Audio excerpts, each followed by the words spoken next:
I'm Cherokee Ronnie, and today we're going to be talking about why Jeep Cherokees are junk.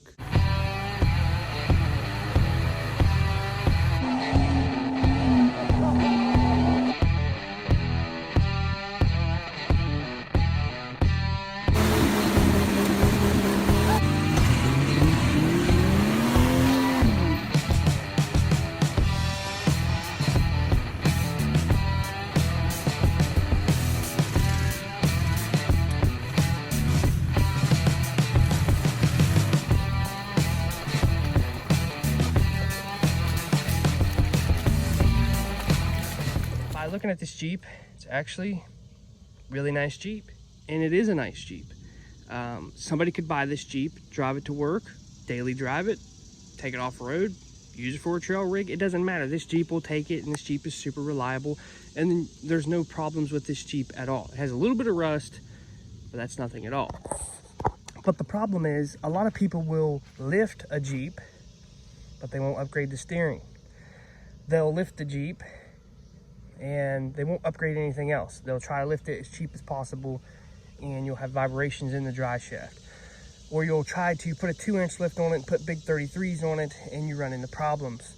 You put big 35s on it, and it's underpowered, or it overheats, because when you put big 35s on a Jeep and a winch on the front, this little radiator was not designed to run 35, so you're straining the motor and the transmission more, so everything's running a little bit hotter. So this is so many things that I hear about, but it's your own fault.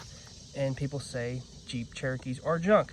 Now, don't get me wrong, there is a fair share of junk Cherokees out there, and that is nobody's fault but your own or mine, because we get these things and we know they are super bulletproof, and we neglect everything on it. They get death wobble, they get rust, they get leaking oil syndrome, they get all these things, but we know they're bulletproof, so we just overlook it and keep running it. Long story short is, if you get a Cherokee with 300,000 miles on it, with 200,000 miles on it, and you call it junk, well, it's not junk, it's just not been taken care of very well. Jeep owners, doesn't matter what kind of Jeep you own, we make them junk. Honestly, we do. This was a really nice Cherokee, and I cut the fenders on it, I cut and folded the back. I'm getting ready to cut the rockers out and put rock sliders on it. You put big bumpers on it. You do all kinds of stuff that helps you off-road, and we make it junk. So the more off-road capable a Jeep is, the less on-road capable it's going to be. That's just how it is, and that's how it's always going to be. Now, I take care of this one. I keep the oil leaks up. I make sure it's maintained. Like I said, I upgraded all the stuff that needs upgrades, so it's not going to be I guess wore out from all the other stuff. So when you lift a Jeep, make sure you keep in mind about the other stuff that you're stressing. When you put big tires on a Jeep, make sure you keep in mind what else you're stressing. So it's a never-ending game, you know, when you lift anything, really. Think about what kind of off-roading you're going to do.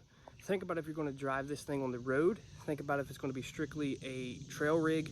These are things to keep in mind, because I know a lot of people that will lift these things and they hate to drive them to work or every day, because the way they sway, the way they, just the way they feel, the play in the steering wheel from the straight axle. Think about this stuff before you do it. How many Jeeps that I've got that people said it was junk, it's just a piece of junk, it's unreliable, and it was the simplest fixes because they've upgraded other things.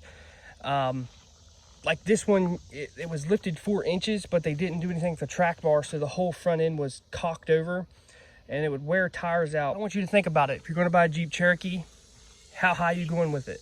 How big of tires you putting on it? How much stress you putting on the steering components? How much stress you putting on the front end and rear end? Big tires, engine works harder. You got to upgrade your radiator. These are all the things you got to keep in mind. How high you going? You'll need new dry shafts. All this you have to keep in mind, which a lot of people don't. And don't get me wrong, I have a lot of videos on the channel about how to do stuff on a budget.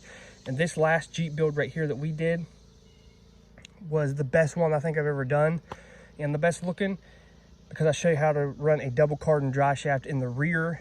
You know, because I have a 6-inch lift. Well, it's settled now. It's probably like a 5.5, something like that.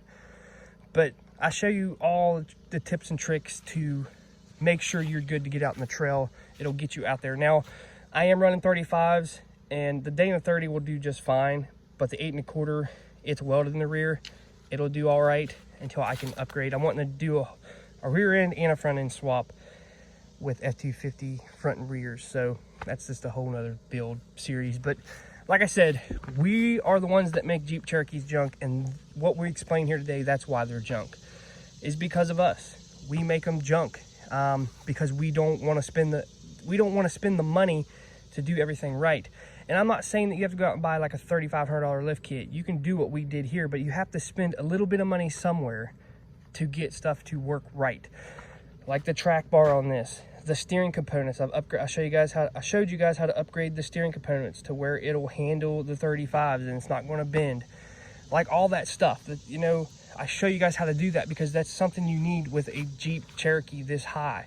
I show you guys the springs and why I put the puck on the front. All this stuff, I show you all this stuff to get you out in the trail, to make it reliable, and you won't kill yourself, and it'll keep you from calling it junk. But yeah, so that I just wanted to make this little video. I'm tired of people saying that Cherokees are junk. They're not really junk. We kind of make them junk. If you think about it, if you sit down and think about it, we kind of make these junk because now it's a never-ending battle with the Jeep.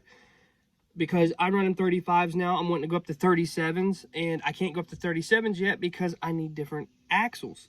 So I'm going to be getting different axles, going to be throwing 37s on it, and it's just a never-ending circle. It just keeps going on and on and on and on and on until you finally get somewhere, and we're never done.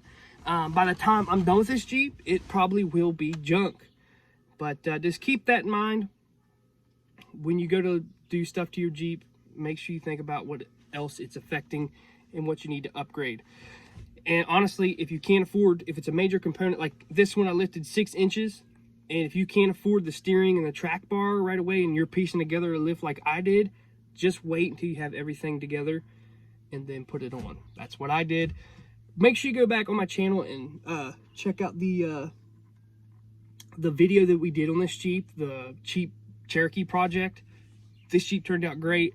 I love this Jeep, and we only have $3,500 in this thing. That's including the buy price. So go back on the channel, watch all the episodes. There's several episodes on it, and there's a lot more other stuff that's not even in the episodes that I show you with this Jeep. So hope you guys enjoyed this video. Make sure you give it a thumbs up, hit that subscribe button if you haven't yet. I'm Cherokee Ronnie. Stay dirty, my friends.